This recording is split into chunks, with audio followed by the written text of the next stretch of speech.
big lunch that you're going to fall asleep or anything, but and then we'll have some participation. And tomorrow we're going to speak of change gears a bit to some gospel considerations, and then some very practical considerations where we'll engage one another. And so before I move on with the presentation for this afternoon, does anyone have any questions or comments before we begin this afternoon?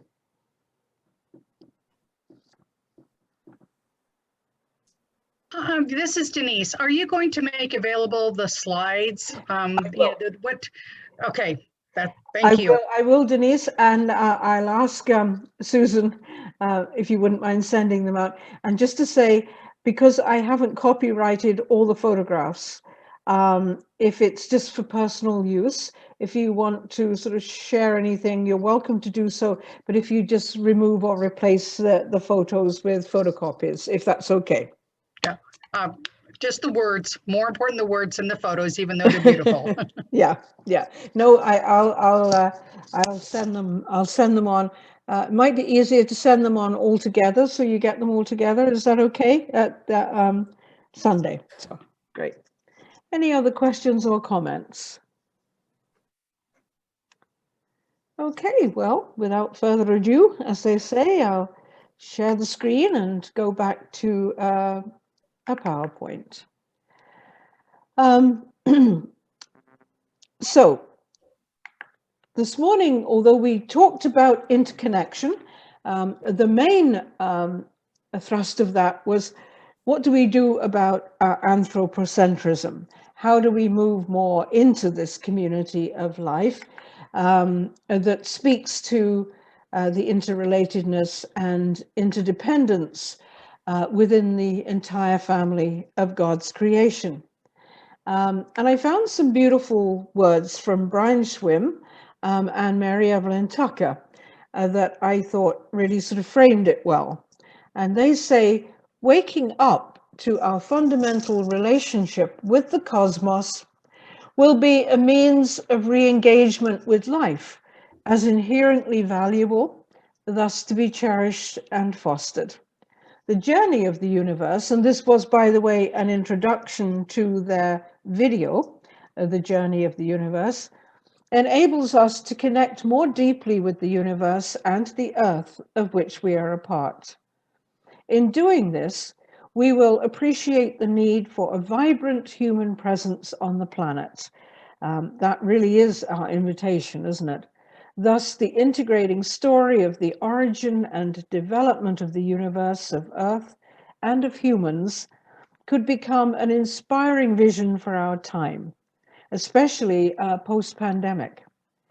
And some of you were beautifully mentioning this morning about how important it will be for us to work alongside others to make those choices that we need to make so that we just don't go back to business as usual. This is because this story is giving us a sense of common evolutionary heritage and a shared genetic lineage. This new understanding of kinship of humans with each other and with all life could establish the foundations for rediscovering our shared past so as to create a flourishing planetary community. And that basically is what this invitation is about. It's why eco-theology, I think, is very important in our time, in the reality of our time.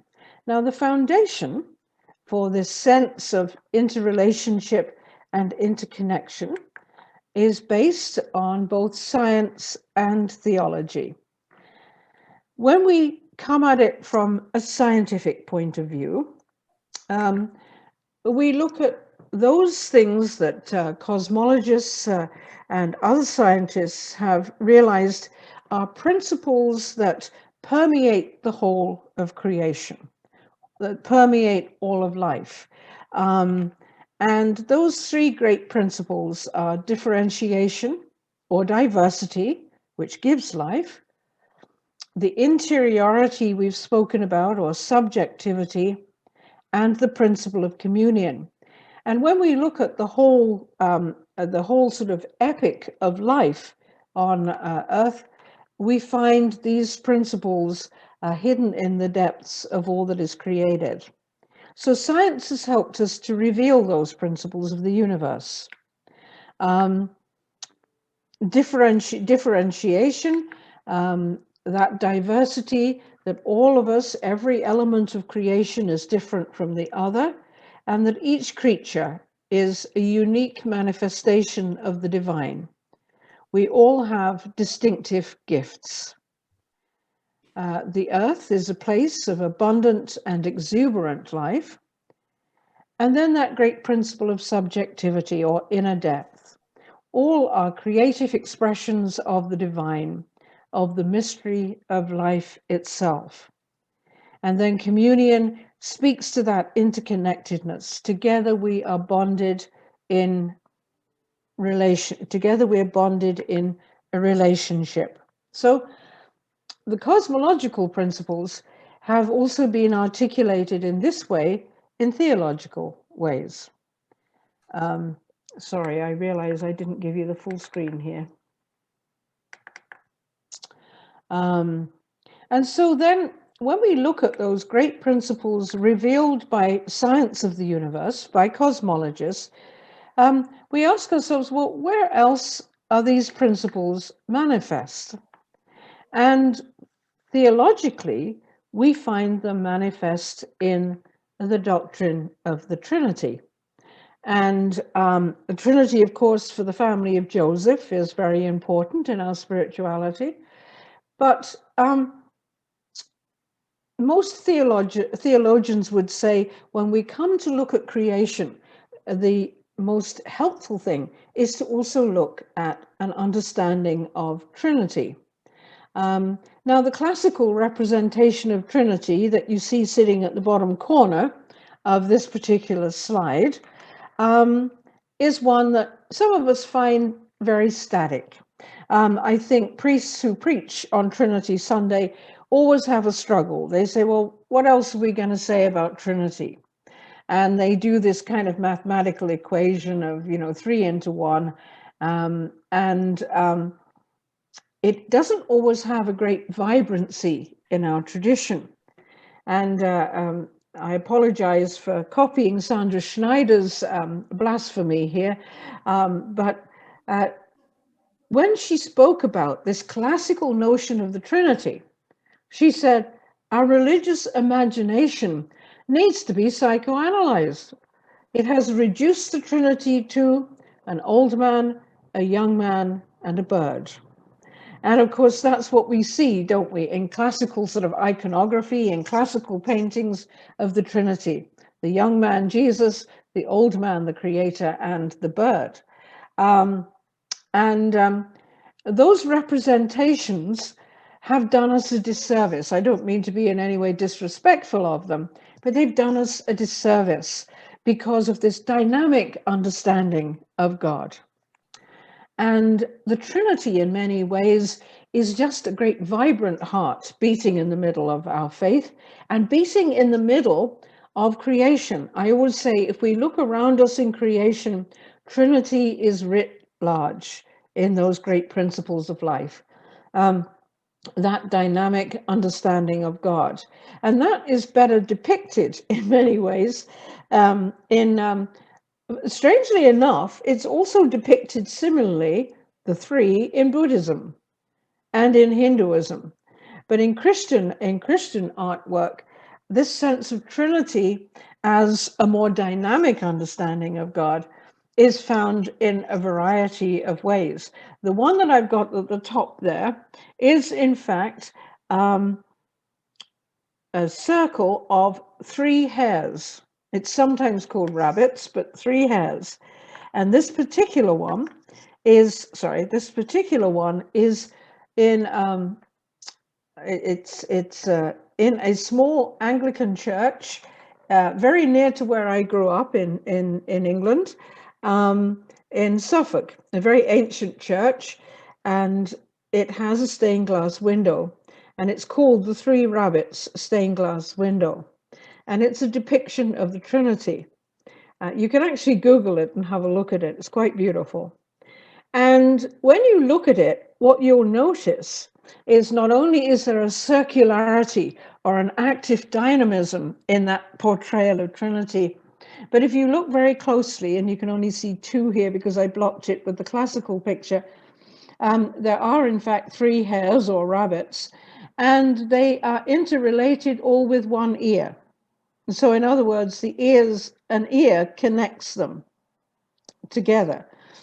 And that was meant to portray this very sort of vibrant image of the Trinity, a dynamic God, not simply a static three persons in one God, but this great dynamism of God who is creator. It depicts relationships of mutual love. It certainly does depict unity in diversity. And when we look at the Trinity, of course, that is precisely what we say we believe. God the Father or Creator, God the Son, and God the Holy Spirit, three in one, just as these rabbits depict, three in one. And at the same time, it speaks to relationships of mutual love.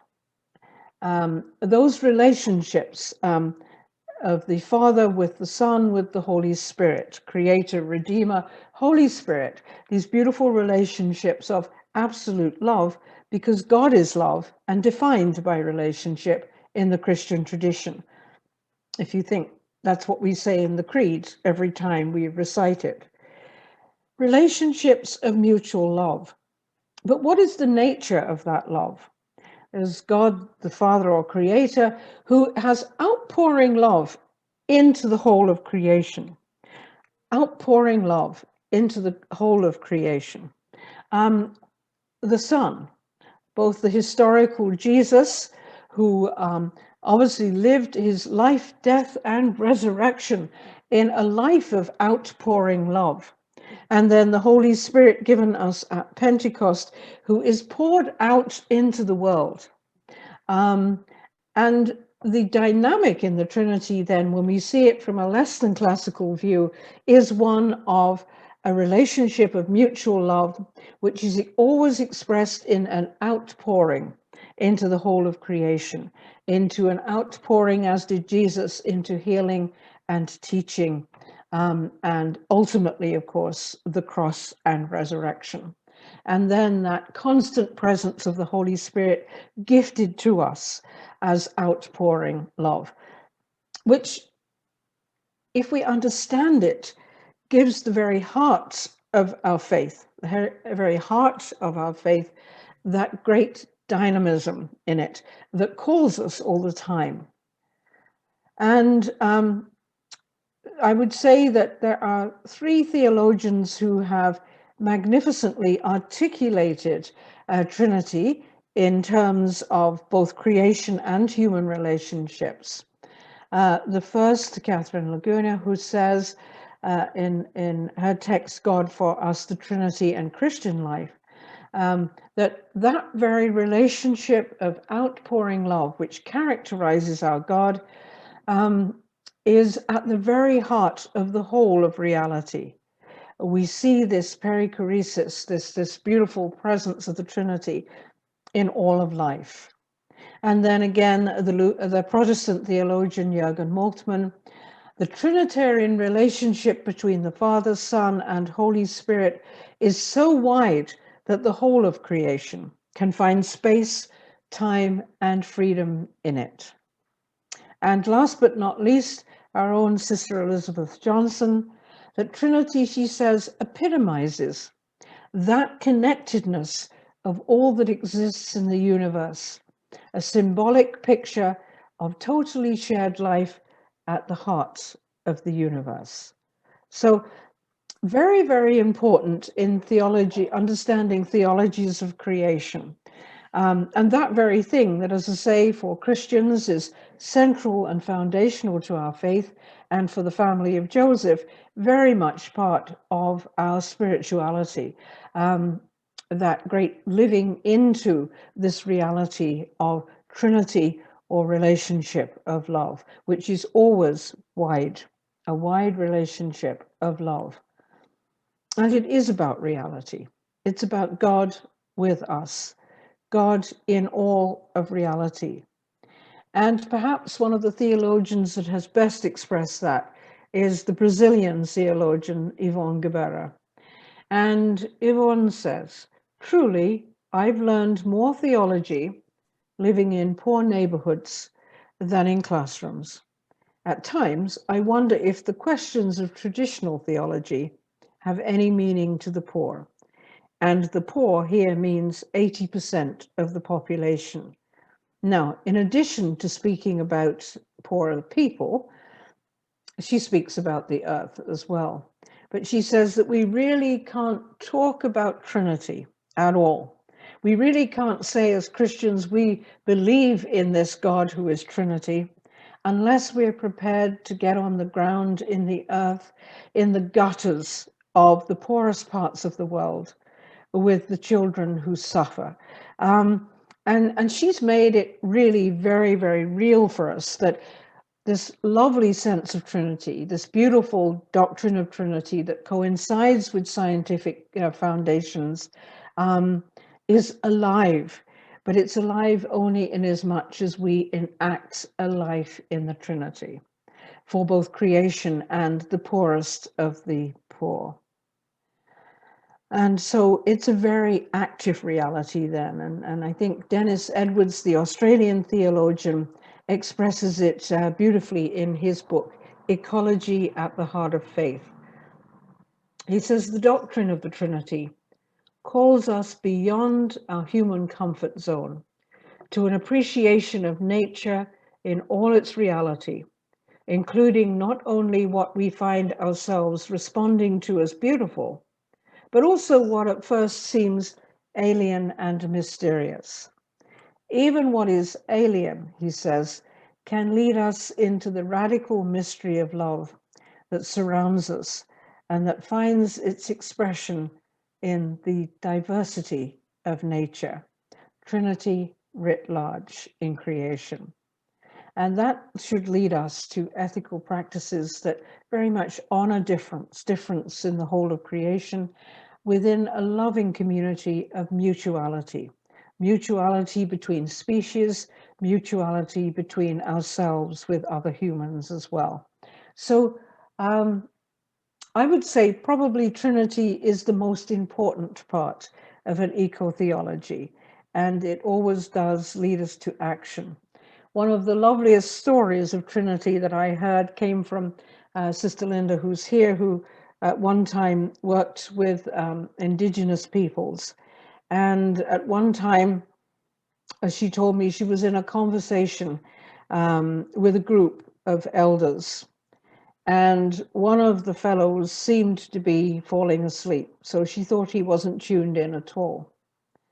But his little grandson was beside him. And suddenly he said, "Grandpa, I don't understand all this Trinity stuff." And his grandfather said to him, "When we leave here, I'll show you the Trinity." And so after they left the conversation, the grandfather took the little boy to the edge of the lake. And he said, "You know, in a way, Trinity is quite easy to understand." He said to him, "You know that in the winter, when the water is cold, it freezes and you have ice. And then," he said, "in the summer, you see the water flowing as it is now. It's alive." And then he said, "And then sometimes in the summer it dries up and we need the rains. And so the water falls from the sky as rain." But he said, "So the ice and the water in the lake and the rain from the sky are different. But in the end, they are all water." And that describes the Trinity. A beautiful story of somebody helping a child, his grandson, somebody helping a child to discover Trinity in creation and how manifest it is to us. So in many ways, understanding those great principles that bind us together in an interrelated and interconnected way represents a marriage of both science and faith. And that is what is so significant, I think. At this point, as we try to bring theology to the issues of our time, and we find those great principles hidden in the heart of our faith, in Trinity, we also find suddenly this marvelous correspondence of science and faith. And we know that for many years, the church was rather anti-modernist, anti-science.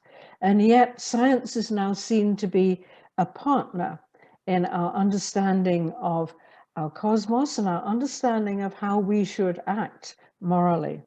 So theology and science are not far apart.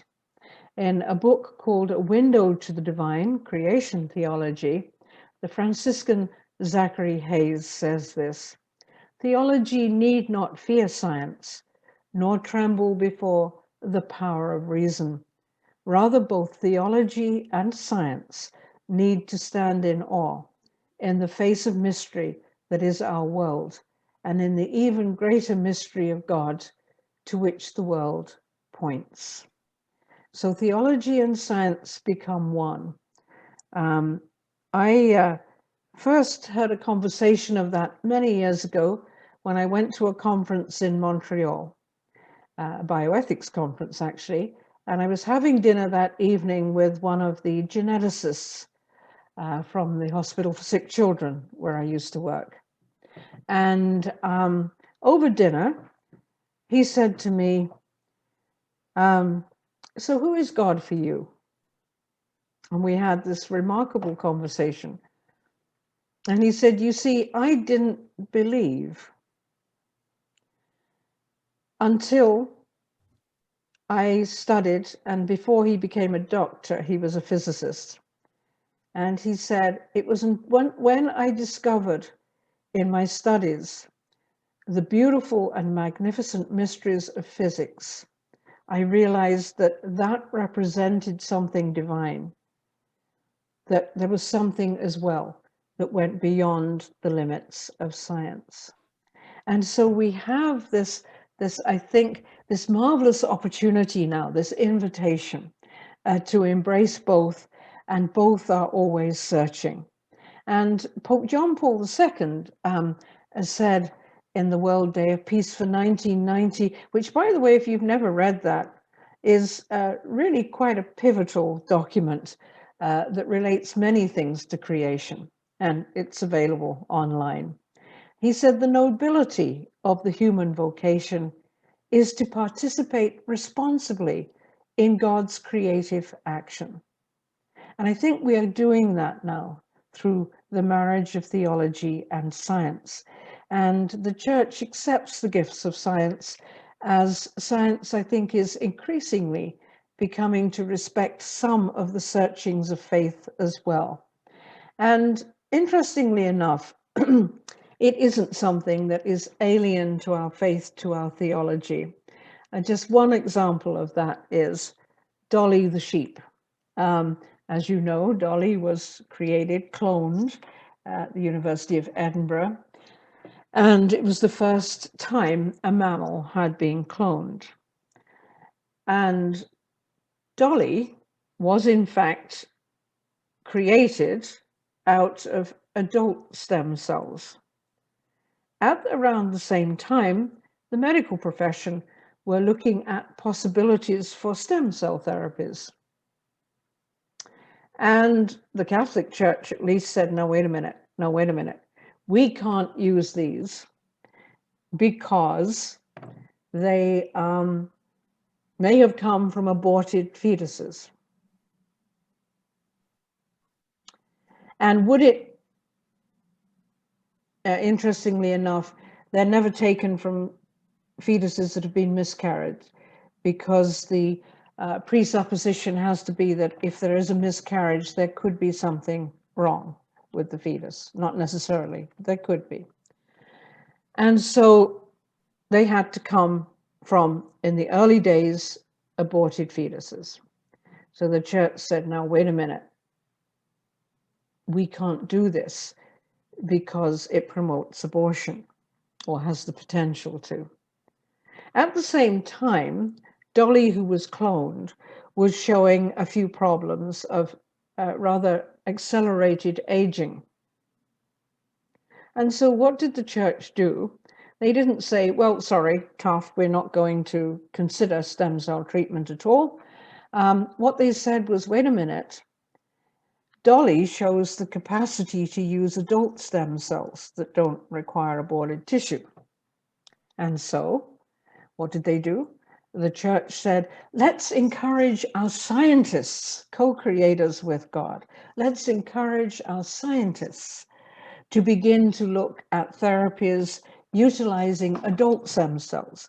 So even though morally we may be saying no to something, we can't just sit there. We actually have to open the doors to possibility and to relieve people's suffering. And in fact, what actually happened from that was a vast amount of research was done on adult stem cells, participated in by many Catholic scientists. And in fact, it's the adult stem cells that these days have proven to be the most effective in stem cell therapy. Now, if anyone has any questions about vaccines, because this comes into there, that's a slightly different topic, but I'm happy to discuss it at any point. But so there was this recognition that in reading the signs of the times and in wishing to relieve suffering, that Catholic scientists were to be asked to participate fully in science. And we know as well, another great example of the church's involvement in science is in astronomy. And in fact, if you don't know it, a Belgian priest called Georges Lemaitre, who's on the right of your screen there, was the first to identify and name black holes. So there's been a great promotion, particularly in recent years, of the value of science as we come together to work for the good of the world. And then the photograph on the left is the Jesuit Brother Guy Consumamargo, who is the current Vatican astronomer. So the church said, okay, now we need to invest in this because it enriches our faith. And a very, and of course, Teilhard de Chardin was a paleontologist as well as a Jesuit priest. That's a picture of him in China on a dig. A very, very interesting story that I came across that actually is related to environmental research. The woman in the middle, her name is Susan Volanoff, and she is a biologist. And she was so enthralled when Pope Francis wrote Laudato Si, she went to Bishop Wilton Gregory, who was then the Bishop of Atlanta in Georgia, and she asked him if she might write, as a biologist, a review of Laudato Si. And Wilton Gregory said, no, it's not enough. He said, what I would love you to do is to work with others at the university and develop a whole guidebook on the science of climate change. So here's the science coming to action in faith. And Wilton Gregory beautifully said, please write this and let it be a roadmap for our people of faith to understand how they should be tackling climate change. And so what a beautiful combination, what a beautiful story of the church investing in that whole tradition of science, and speaking of its relevance to the faith tradition. And by the way, Susan, the biologist, is a very committed Catholic and feels that she needs to bring her science to the faith. So out of science and faith came this whole perspective of everything interrelated and interdependent. And there is a beautiful expression of it by an Irish woman called Mary Teresa McCormick, who works a lot in contemplative outreach. And she wrote about this so beautifully. She said, from the flaring forth to the creation of the elements, from galaxies to our solar system, down through time to our planet Earth, which, as far as we know, is the most highly differentiated being in the universe, we experience the cosmological principle of differentiation at work. From the shaping of the hydrogen atom to the first bacteria, from life in the ocean to our early ancestors who stood up in the plains, life has been expanding into a greater complexity of being. Increased subjectivity or self-expression or self-organization led to increased complexity, out of which unfolded the development of the human brain and self-conscious awareness in the human. And yet, nothing is completely itself without everything else. We need one another. We belong in communion. We need the human touch of love, the shoulder to cry on, a listening ear, the word of encouragement, but we also need the feel of the earth beneath our feet, the gentle brush of the breeze, the warmth of sunshine on our face, water for life, water to soothe and refresh, nourishing food of the earth for our bodies, time to do and be, stillness, moonlight, autumn time and springtime, death and new life. We belong within the web of life, apart, not apart from it. And so we speak of a universe that is constantly expanding into increasing complexity. And in this, we are invited to expansive relationship, expansive, all-inclusive love, to surrender our narrow-mindedness and the confines of only my experience, to openness, to surrendering those things that hold us imprisoned, our boundaries. And that, of course, is an articulation of grace to allow others, all others, to expand my capacity for love. We're called to ethical practices that honor difference in communities of respect and love, both human and in the wider creation. We are called to the invitation of Jesus Christ in the Gospels to experience the spaciousness of God, the human community, and all of creation, and to openness of heart. We're called to let go of smallness. And I wanted to express this in a beautiful poem by David Whyte, who I think is one of my favorite poets. It's called Sweet Darkness. And I recall this morning our conversations about the darkness of the womb. And David Whyte expresses it this way: when your eyes are tired, the world is tired also. When your vision has gone, no part of the world can find you. Time to go into the dark, where the night has eyes to recognize its own. There you can be sure you are not beyond love. The dark will be your home tonight. The night will give you a horizon further than you can see.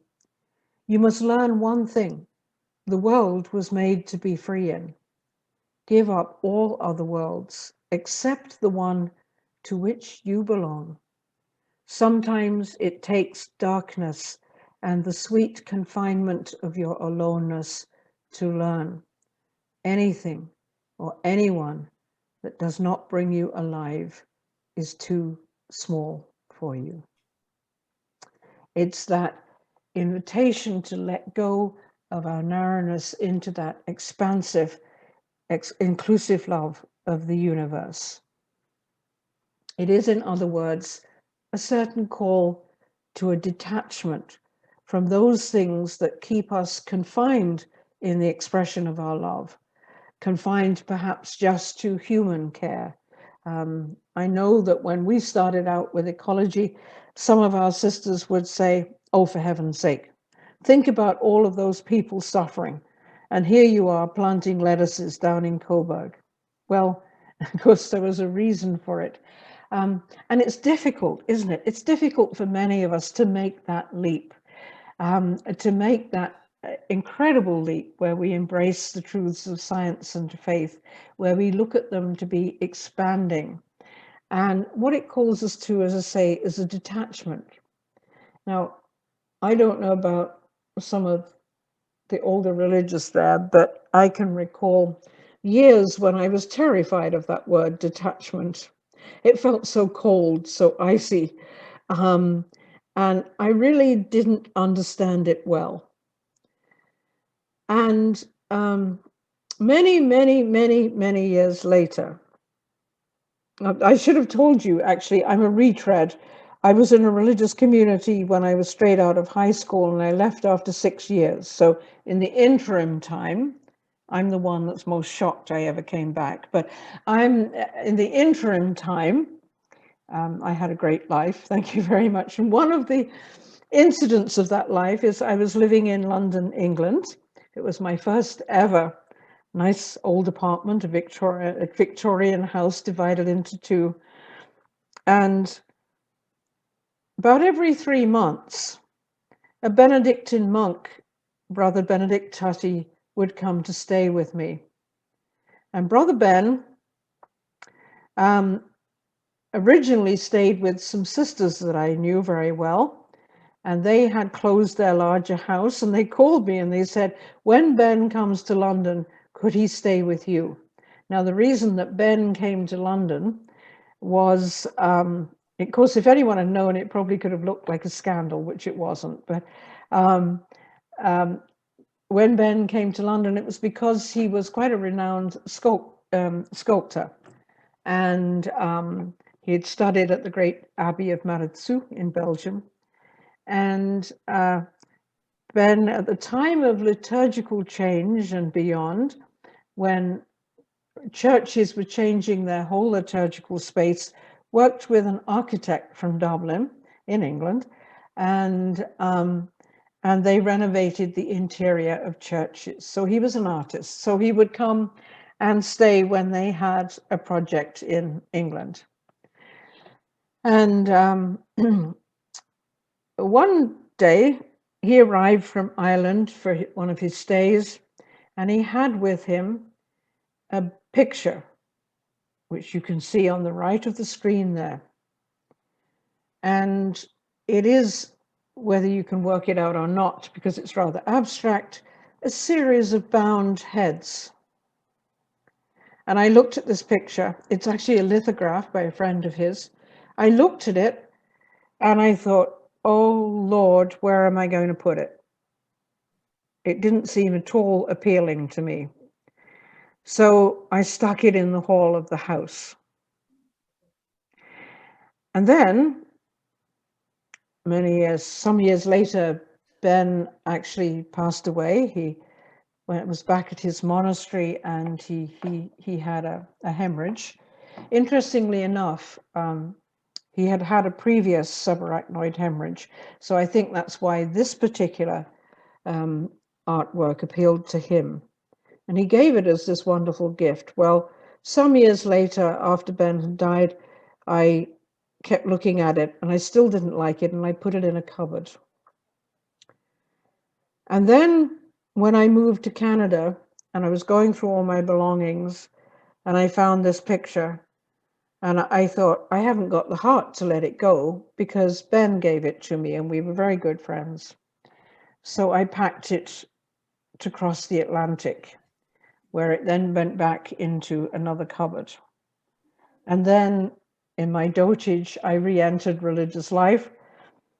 And here I was still stuck with this picture, which went into a cupboard where I did my novitiate. And then about 4 years ago, I was invited with a colleague from the university to actually go to Oxford to give a talk to a group of people with whom our college in Toronto worked.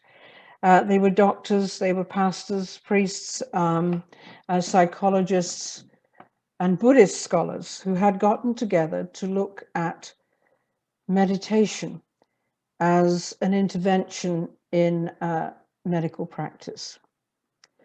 And the invitation that myself and Michael received was to give a presentation on one key strand of Christian spirituality that could be compared to Buddhist meditation. Well, I have to confess, I hadn't got a clue what I was doing. And then Michael chose to do some work on St. Teresa of Avila and recollection. And I guess I thought to myself, well, that leaves me stuck with Ignatius.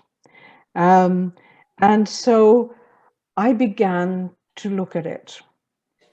And suddenly in that research, I discovered the Buddhist sense of binding, of being bound. And it corresponded to a Christian sense of detachment, being bound, having to let go of something. And suddenly, I rushed to the cupboard and pulled out this picture, and it now has pride of place in my office here. Why? Because it suddenly spoke to me that how often we are bound by all sorts of things, bound by guilt sometimes, but most of all, we are bound by the way in which we think, the way in which we see ourselves as isolated beings in creation. And in order to reach a better understanding of who we are and how we are to live, we need to let go. We need to let go. And actually, there's a wonderful exercise to do with this. If you were to take your dominant hand, it's great to do it actually, close it in a fist and bind it very, very tightly with something and leave it for a while. And ask yourself, what am I not free to do that would open life up for me? And then gradually release those bindings. And suddenly you're free.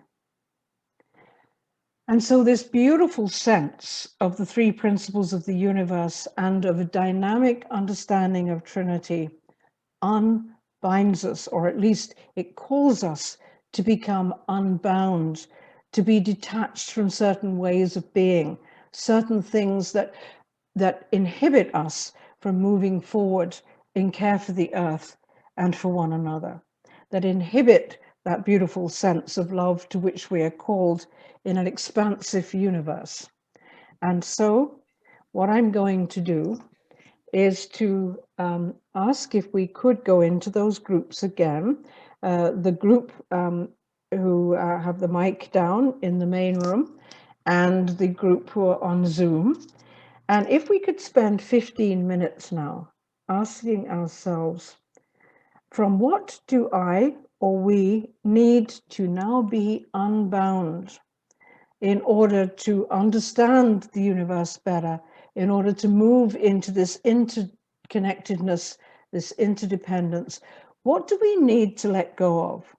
What do we need to let go of in our personal lives, in the way we think? What do we need to let go of in our families or communities? What do we need to let go of in our society to truly move forward in response to the invitation to new life? So if we could divide into those groups, please, and we'll take 15 minutes, and we will, then we'll just come back for about 10 minutes. So I would ask somebody in each group, the Zoom group and the group gathered in the main room, just to take note of some of the key points that are made there. So from what do I or we need to be unbound in order that we can now better attend to this interrelated and interdependent world?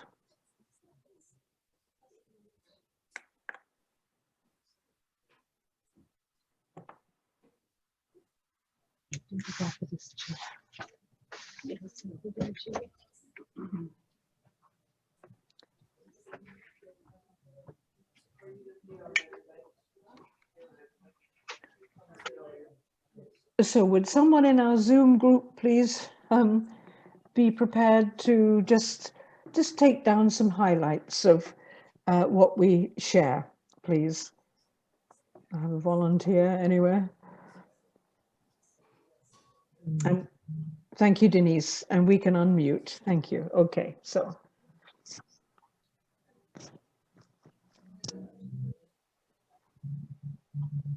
Is Denise going to lead us? Denise is going to just take notes from the highlights of what we share. So the question is, from what do I or we need to be unbound in order to respond to the invitation to choose life for our world now? What do we need to let go of personally, in our families or communities, and in our society? What needs to be let go? I'll start then, because I think this is one of the things I have problems with, to let go and think outside the box. Yeah, yeah. Instead of being contained. Are you saying that you want to let go of being outside the box or to be in the box? I'm saying to let myself think outside the box. What I would normally retain, think outside of it completely. Okay.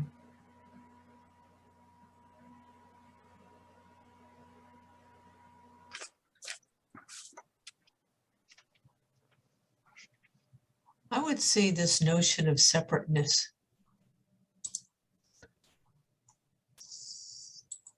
Yeah.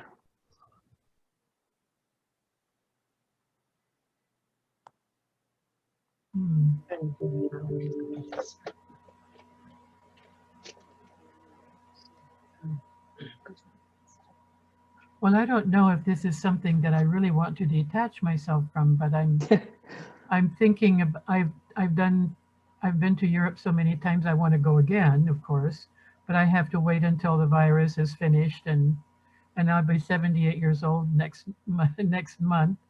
But it seems like I could go again, so I don't know, but I'll have to wait and see. I usually take a group of students abroad when the time is right. So I don't know if that's sensible or not.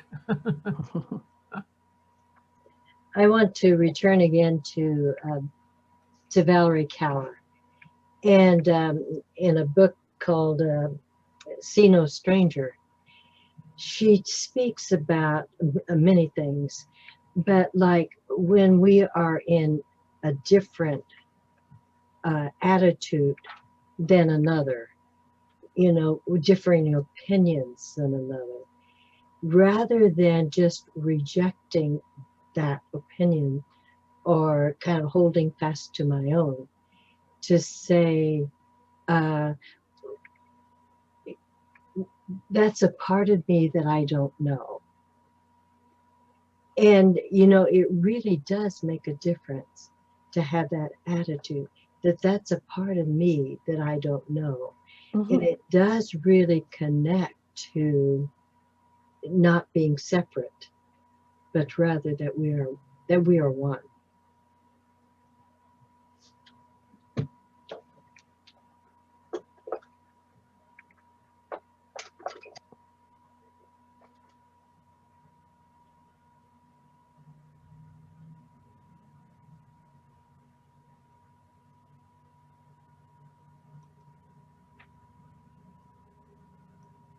There may indeed be some practical things too. that we need to let go in our society, in our communities or families, and in our personal life, in order to move into this connectedness and care for the rest of creation.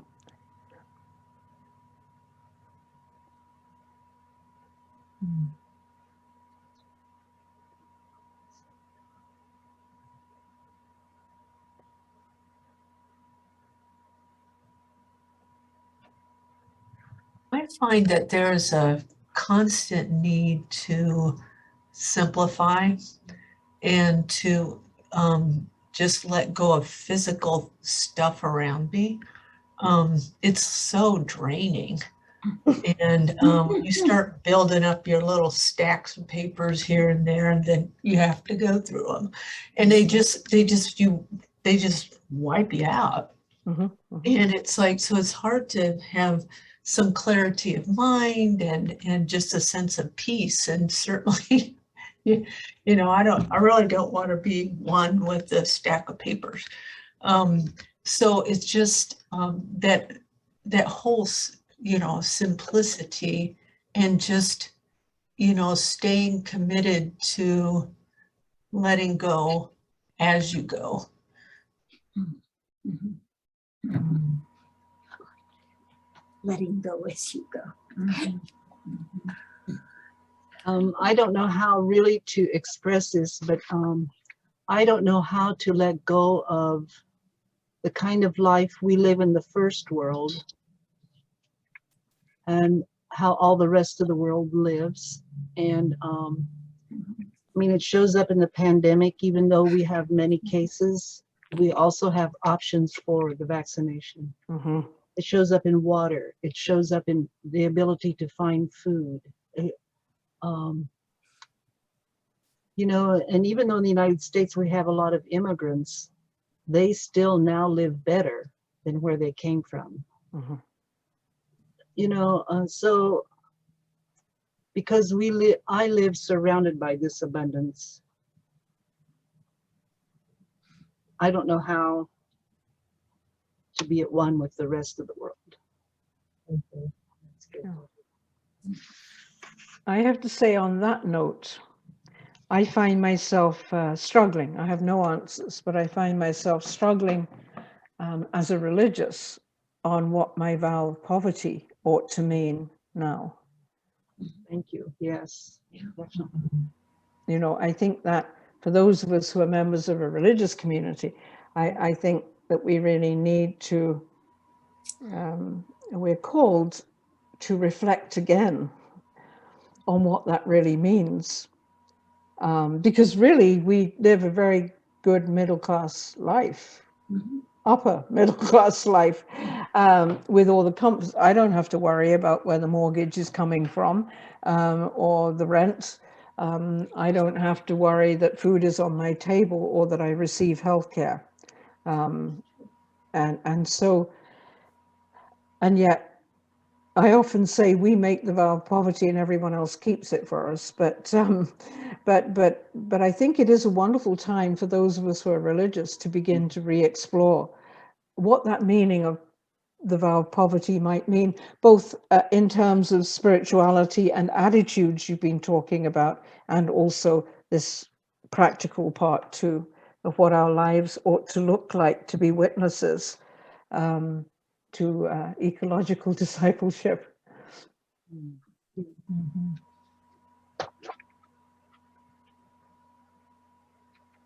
And I'm thinking that Judy and Mary and earlier conversations today about convenience, that Yeah. I am so accustomed to comfort that we've just had a massive heat wave here again. And I found myself very concerned about the homeless people. Where could they possibly go to be comfortable in 108-degree weather in the desert? mm-hmm. And and there's little comfort in, except self-satisfaction, in having to drive your recycled materials, like Joe said, 45 miles away. And yet I know at Manor House, there are times when, in order to recycle glass, we drive out of our way to see that it's done. So comfort is a concept that middle-class white privileged women, this one at least, needs to look at. Thank you, Anne. Thank you.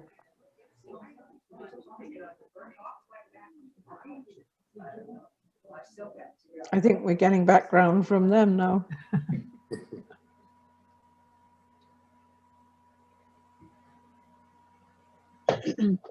Just one other thing, and this certainly goes with convenience and comfort and things that we have, and that's food. And so, you know, we talk about eating lower on the food chain, and what would that mean? And of course, we live in Kansas, where cattle is a big thing, and so meat is really important. And so, but how do we move toward maybe even saying we're going to have 2 days with no meat in a week, or challenge ourselves somehow in that area? And so that's one thing I just now thought of, because we are so well taken care of in that way. Especially here we are at the Mother House, and the meals are always beautiful. And sometimes we have guests coming and they think, well, this is certainly the best place in the town to eat. And it is well done. And you want it to be well done. It's not that, but it's a question that I have. Yeah, actually, there was a very interesting initiative. One year during Lent, the Anglican bishops asked all of their parishes if people would consider for Lent, instead of the normal sort of fasting, like I'm going to give up chocolate, to actually do something to reduce energy use. The following year, the Catholic bishops asked the Catholic community for Lent to return to fast and abstinence on Fridays. You know, everyone knew we were a Catholic if we were eating fish on Friday. And to have at least one meatless day a week.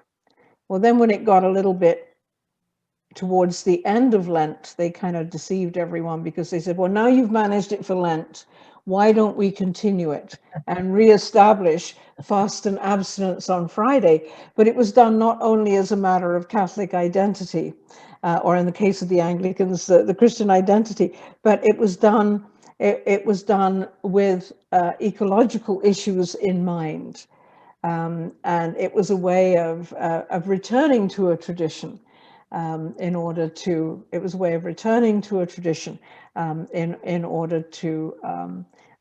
address some of the situations in the world at the present time. So, okay, so that's. You know, the other thing I was thinking, Anne had mentioned driving so far, some people have to recycle, say, glass or whatever. You know, then sometimes, depending on how far you have to go, what kind of a car you have, you're wondering, is your carbon footprint higher? Yes, because you took that glass so far to get it recycled. Sometimes, you know, to me, it's kind of difficult to decide which is better for the earth. Yeah, and sometimes the decisions are very complex, aren't they? Yes. You know. So these are the things that we're called, I think, to wrestle with at this time. But I think it is worth us reconsidering what it would be for us to be unbound. What do we need to let go of? What do we need to become detached from? And so I think that old ascetic notion can be very, very helpful to us from our spirituality. So we'll see if the group in the Daniel wanted to say something. Sorry? Daniel wanted to comment. I'm sorry, Daniel. Oh, yeah, I had some things to say, but I've really enjoyed all this wisdom that I'm hearing, and don't know even how to add to it. I mean, there's an article I read almost 30 years ago called "Long on Things, Short on Time," and it kind of explains the consumerist attitude and how everything casts a shadow, not just physically, but spiritually, mentally in our lives. As the other woman was saying about the paperwork stacking up, it casts a shadow, and you feel like you can't get things done and you can't concentrate on what really matters. And there's been a kind of a movement going on lately called minimalism, and where people have to unbind themselves from just try to narrow it down to the 3 things that matter the most in their life. What do they want to accomplish? Yeah, thank you, Daniel. Yeah, absolutely. And I think we can explore those things more together with other people. I think it does correspond with our faith tradition, and at the same time, it's what so many people are striving for. Can we come together? Can we remember that interdependence with one another for the sake of that bigger interdependence with the whole of creation? So that's a great point. Thank you, Daniel. Sorry, I didn't notice you trying to come in before. So are the large room around? Please, I saw Marcia a few minutes ago. Yes, we're here. Okay, thank you. So perhaps I could ask, first of all, Denise, just to give a few insights into our conversation, and then the large room, a few of their insights too. Yes, we talked about getting rid of things, like maybe through minimalism, long on things, short on time with that. And then deciding the balance on what is better for the earth and leaving your carbon footprint.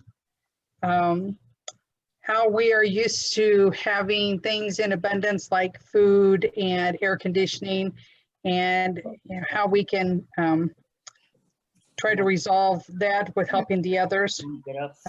Dr. Blakeslee? And convenience. I was listening to a presentation.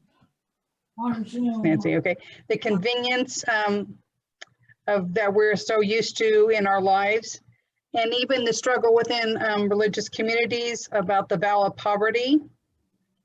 What kind of life we are living, even though we know like the immigrants live better than where they came from, how we can try to balance that. The different attitudes and opinions, not to reject somebody else's opinion. That part of me that we should recognize is I don't know. To travel abroad, a notion of separateness and thinking outside the box of what we are accustomed to thinking. Thank you, Denise. Thank you. And is there somebody in the large gathering, please, who can just give a summary of the key points of your conversation?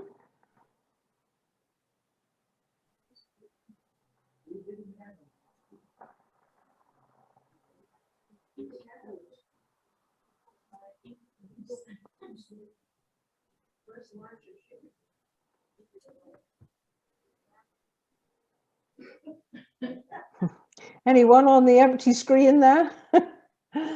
I was volunteered. One thing I think that we were speaking about was unbinding ourselves from what we think people think we ought to be doing, ought to look like, ought to act like, and whatnot. So we didn't have time for a good conversation around that, but at least that seemed to be what was emerging, was unbound from expectations would free us to do what, to move toward what we really actually value, or find what we actually value.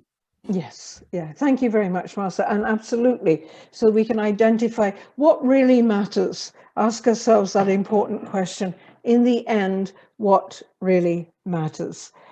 So very, very helpful comments, thank you, about how we may be called to let go individually and societally in order to move into a better realization of our interdependence and interconnectedness, and how we can help that to serve the earth at this time.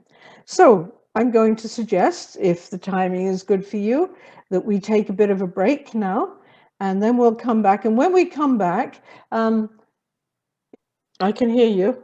All right, thank you. I can hear you.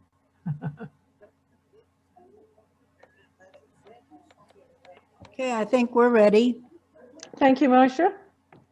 Okay, right. I just thought it might be fun to do a little exercise in understanding our interconnectedness. And so I know that I've sent you a copy of this, this handout called Interbeing by Thich Nhat Hanh. And I'd invite you to just pick up a piece of paper at the moment and hold that piece of paper and just reflect on that piece of paper for a moment.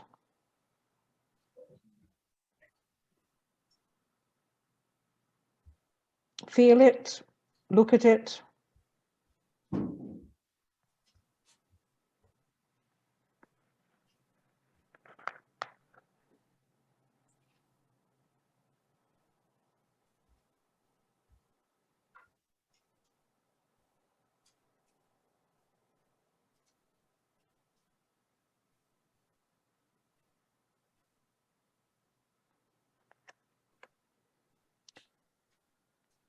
As you look at this piece of paper, there is a cloud floating on this piece of paper that you're holding in your hand. Without a cloud, there will be no rain. Without rain, trees cannot grow. And without trees, we cannot make paper. The cloud is essential for the paper to exist. If the cloud is not here, the paper cannot be here either. So the cloud and the paper are.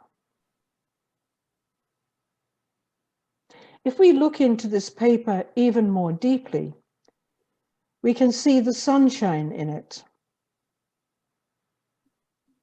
If the sunshine is not there, the forest cannot grow. Even we cannot grow without sun.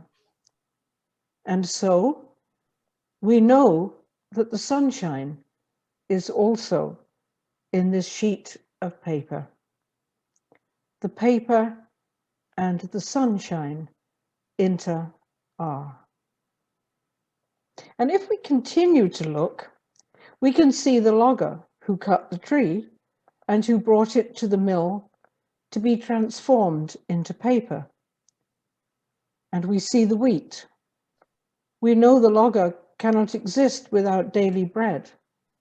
And therefore, the wheat that became his bread is also in this sheet of paper. And the logger's father and mother are in it too. Looking more deeply, we can see that we are in it too. Because when we look at a sheet of paper, the sheet of paper is part of our perception. So everything is in this sheet of paper. You cannot point out one thing that is not here. Time, space, earth, the rain, the minerals, the soil, the sunshine, the cloud, the river, the heat. Everything coexists with this sheet of paper. To be is to interbe. You cannot be just by yourself alone. You have to interbe with every other thing. this sheet of paper is because everything else is. As thin as this sheet of paper is, it contains everything in the universe within.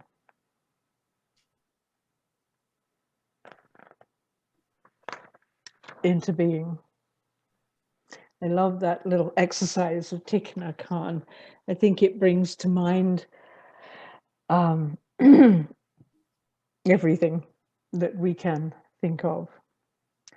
So, are there any questions or comments at this point before we move on?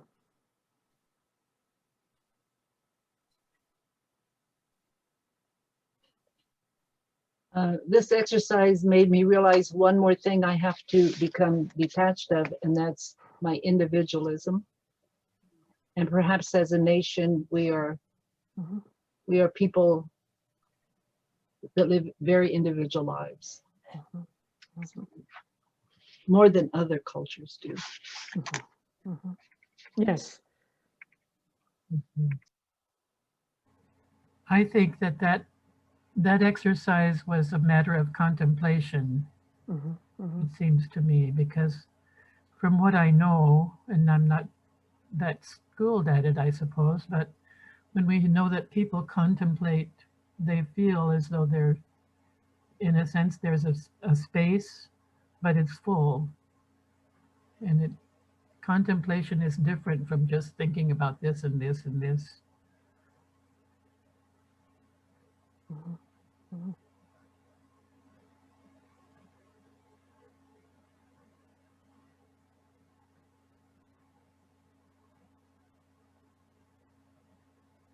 Okay. Please don't hesitate if there's more questions or comments as we continue. So I'm just going back to my screen share.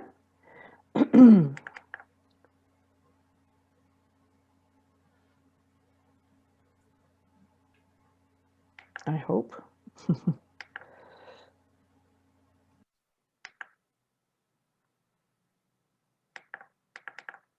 Oops. I think I overdid it by clicking too many times there.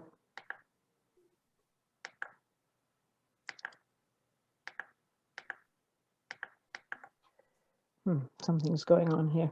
Let's see.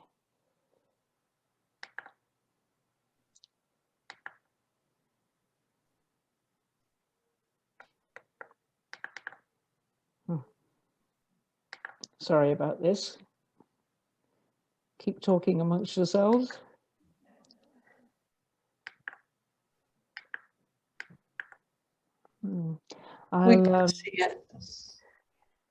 I'll have to. It keeps flicking. I'm going to. I don't know why it's doing this. It's going out. Hang on. I've got it here. It's not coming up. When I double click, it disappears. Sorry? It just disappears. Sorry about the delay.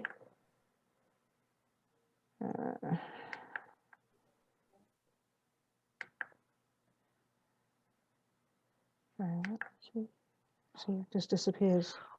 Okay, I know what it is. Okay. Donna, the technician, knows what it is.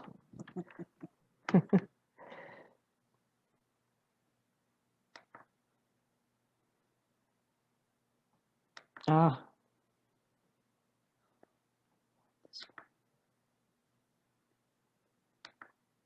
No, it just goes. Sorry, folks. Ah, got hidden behind the screen. It's okay. You can just move that up because I don't need it. Lovely. Lovely. Thank you, Donna. Okay, what would we do without our technical minded people? Thank you, Donna. Okay.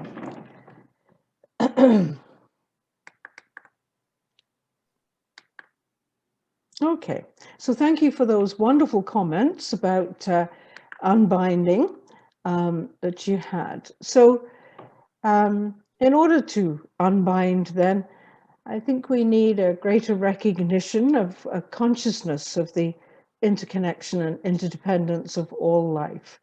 There was a lovely comment I found about that relating to the pandemic. Lisa Sideris, whose article I sent you, said, learning from the pandemic, preventing future outbreaks will require significant changes in personal and collective behaviors. It will demand that we acknowledge both the positive and negative dimensions of humans' profound and inescapable entanglement with evolutionary processes and other living creatures. So it's all a matter of a consciousness of that interconnection. As Pope Francis says, everything is interconnected, and genuine care for our own lives and our relationships with nature is inseparable from fraternity, justice, and faithfulness to others.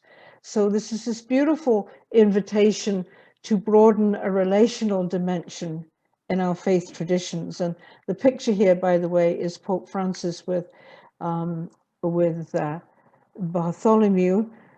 from the Orthodox Church, who've done some marvelous work in ecology together.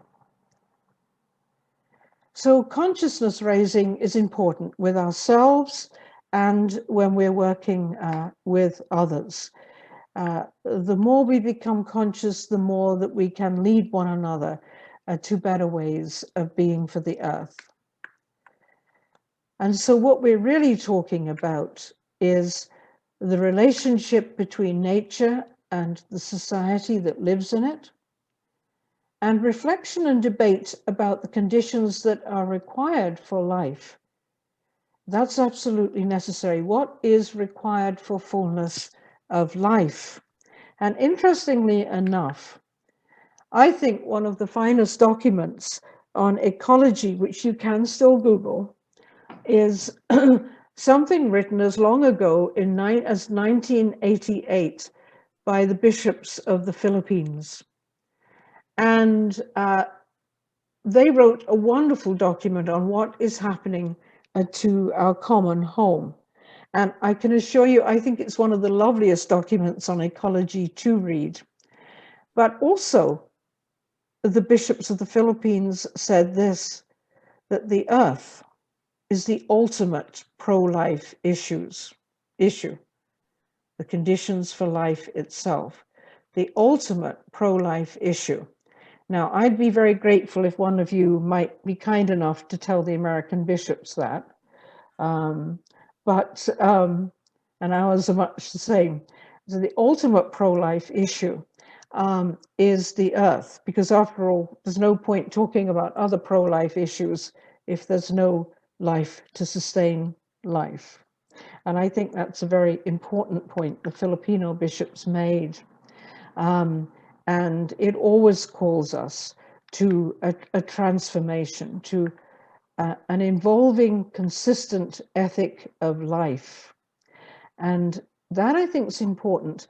When we look at the call of the church is to be involved in the life of the world, what we're actually looking at is an evolution in the social teachings of the churches on life. There isn't time, sadly, to go into all of this, but what we've seen is since really the 1890s is a beautiful evolving tradition about what it is to value life. It began, as we know, with quality of life for workers. It moved on to look at things like war and peace. It moved further to, it obviously involves the issues of abortion and euthanasia and these sorts of things, but it moved on to look at the criminal drug culture, quality of life, housing, education, and all of these. And the great Cardinal Bernardine of Chicago spoke about that as a consistent ethic of life. And more recently, of course, this whole idea of the life of the whole world, the life of the biosphere, has become part of that wonderful, beautiful church teaching on respect for life. And without one, we don't have the other. And unfortunately, I think we're still blinkered in that regard. And we need to look at this as a matter of working towards the conditions for fullness of life. And that really is where Pope Francis, in recognizing that interrelationship of all things in life, came up with his beautiful chapter in Laudato Si, chapter 4, on integral ecology, that nothing can be separated, that it's a whole pattern.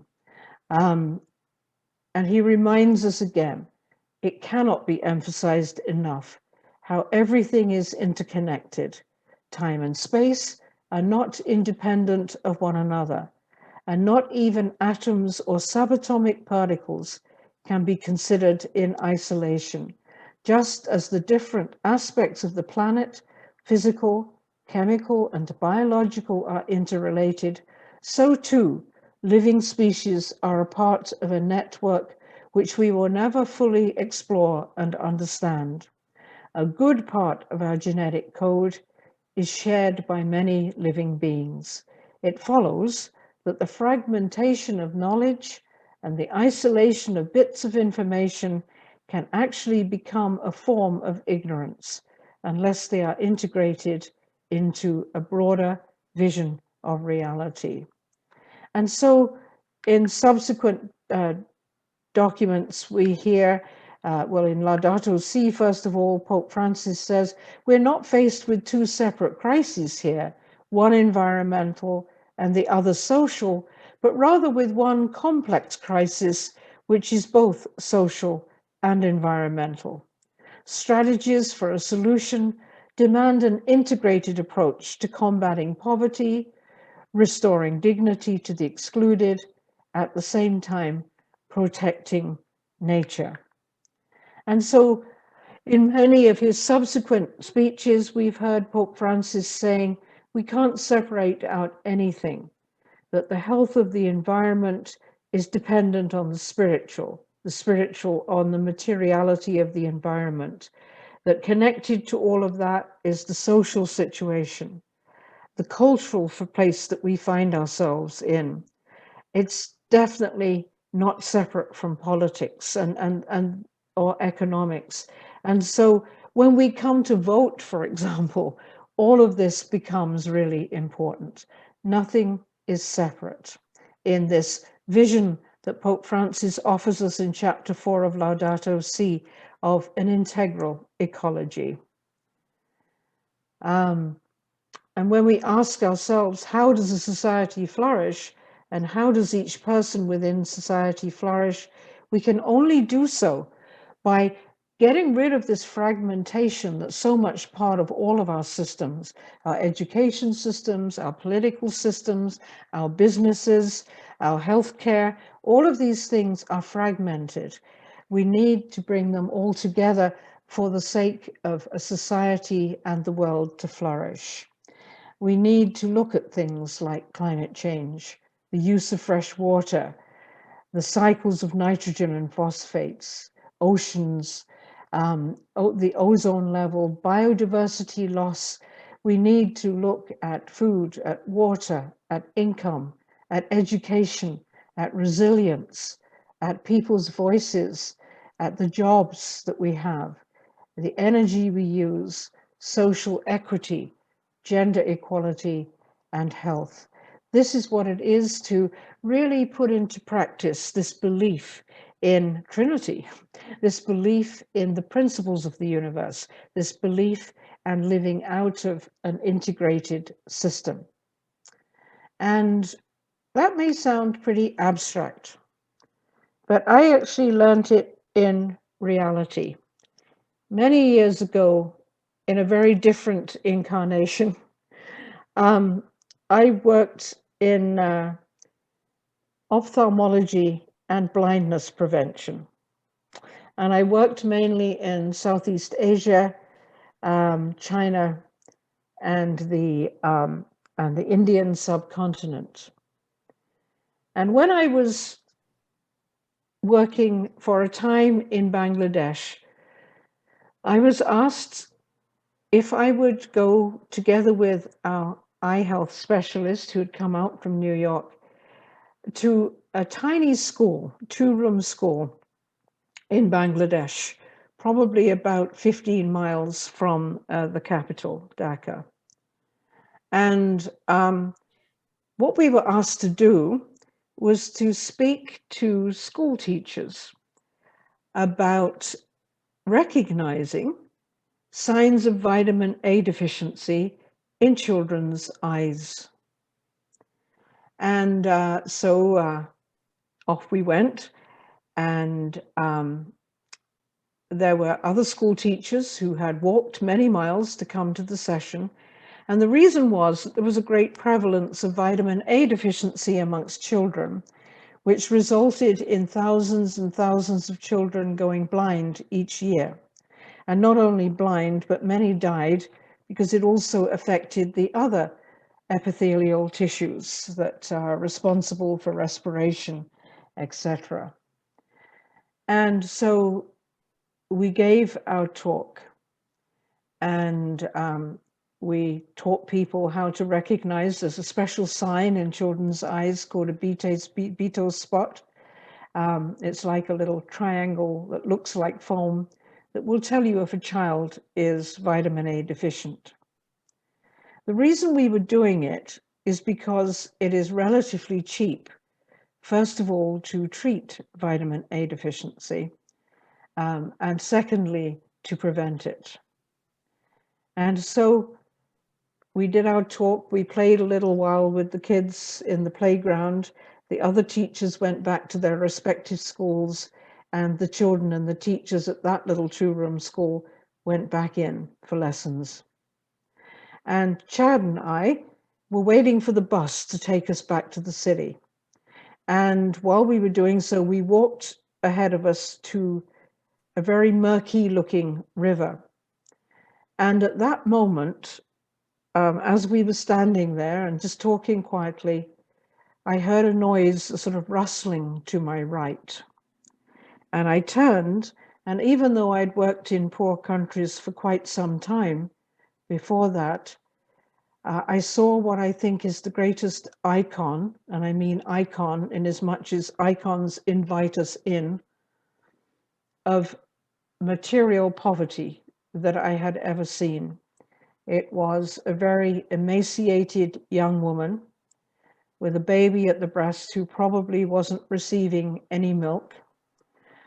There was an older woman there who looked to be starving.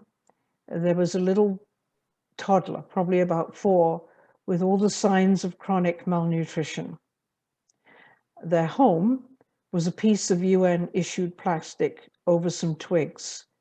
And outside of that home was a cooking pot that was empty. And for some reason, it shook me rigid.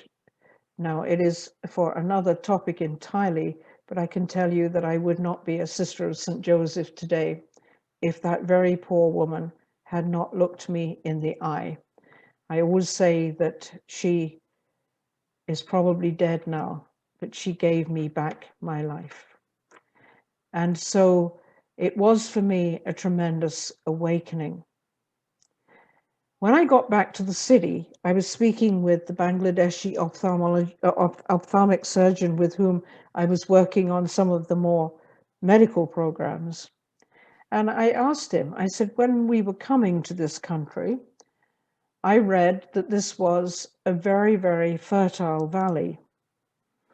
And I said, but I think that I've just seen the greatest symbol of poverty, a reality that I'd ever seen in my life. And he said to me, it was a very fertile valley, Mary, but let me tell you the story. A multinational chemical company wanted to move its base to Bangladesh because the labor was cheap. It's a North American company. And in order to do so, they chose a piece of land, which at that time was occupied by a small village who had little garden plots where they grew their staple vegetables. And that was why I was there talking about vitamin A deficiency, because they had lost their gardens. Why? Because the chemical company had bribed an elder in the village to tell the people that if they sold their little parcels of land to build the factory, they could have a North American lifestyle. They would have jobs, they would have money, and they would be able to better themselves. So the people sold their land and the factory was built. But the unfortunate thing was that most of the people in the little village weren't qualified for the jobs, except perhaps the sweeping up at the end of the day. They bussed in people from the city to do the work in the factory. And so the doctor said to me, and so now they had no jobs and no land. But he said they did survive, Mary, because they fished the river. And so they had protein. But then he said the chemical company that wasn't bound by the laws it would have been bound by in North America then tipped toxic chemicals into the water, and all the fish died, and now the people starve. I think for me, that was my great awakening to what the liberation theologians and Pope Francis have called the cry of the earth and the cry of the poor are one cry. It's not a matter of looking after poor people and not the land, or looking after the land and not attending to the poverty and suffering of human beings. It is so true that the cry of the earth and the cry of the poor are one, integral ecology. I had never been so awakened to it until I came to that particular day in my life, which, as I said, had other ramifications that ended up with my returning to religious life as a sister of St. Joseph. And so it shook me rigid, and it taught me the greatest lesson I needed to know, which is that everything is connected. Nothing can be fragmented. We must attend to it all. When we look at, we can't all individually do it, but what are we going to embrace when we, as I say, go to vote, when we have our children educated, when we think about political action, social justice action, when we look at our day-to-day behaviors, the cry of the earth and the cry of the poor are one cry. And so if you haven't done so, I would so recommend your reading chapter 4 of Laudato Si, which reminds us of what that interdependence and interconnection call us to. And I found this beautiful quote by Albert Einstein that I think says it all. He said, "Human beings are part of the whole we call the universe. They are a tiny fragment of time and space. However they regard themselves, their ideas and their feelings as separate and apart from all the rest. It is something like an optical illusion in their consciousness. This illusion is a sort of prison. It restricts us to our personal aspirations and limits our affective life to a few people very close to us. Our task should be to free ourselves from the prison, opening up our circle of compassion in order to embrace all living creatures and all nature in its beauty."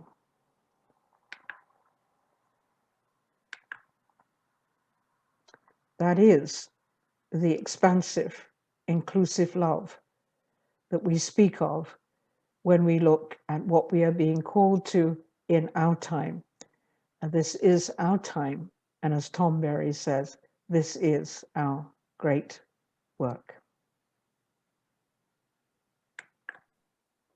So,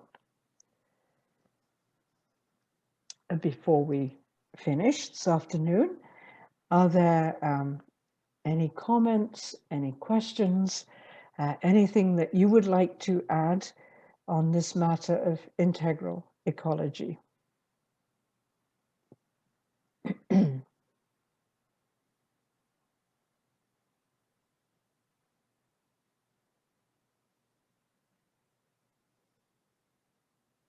It's a beautiful way of finishing the afternoon and reading into the night. Thank you, Regina Ann. Any other questions, concerns, comments, experiences that you would wish to add?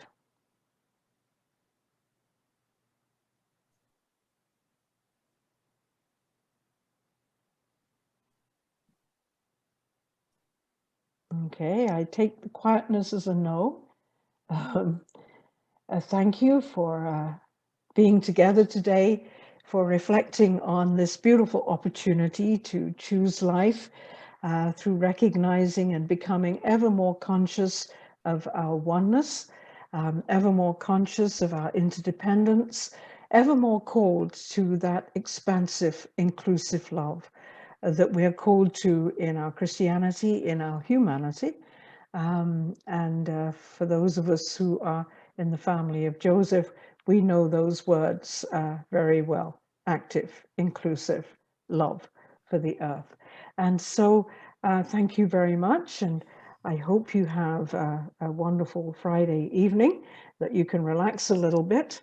Tomorrow, as I've said, we're going to change gears somewhat and have some reflection on nature, the historical Jesus and the person of Christ in ecology, and also what our responses might be. And we'll have further discussion then on some really practical matters, and we'll allocate enough time for that. So have an enjoyable and gentle evening, and I'll look forward to seeing you. It's at 9:15 again tomorrow morning. Marguerite, sorry, you have your hand up? You're muted. Actually, that was just a clapping. Oh, sorry. Okay, thank you, Marguerite. Thank you, Mary. Thank Okay, you, Mary. thank you all very much. Thank you for everything you do and everything you are, and enjoy. It's still early. It's still early in Concordia. You have a chance to maybe go out and I would ask you, if you have got one, to bring that little symbol of nature with you tomorrow morning, or at least one in your mind if you haven't got a real symbol. So thank you all very much, and I'll look forward to seeing you tomorrow. Okay, thank you. Thank you, Mary. 9:15. Bye. 9:15. 9:15. Bye-bye.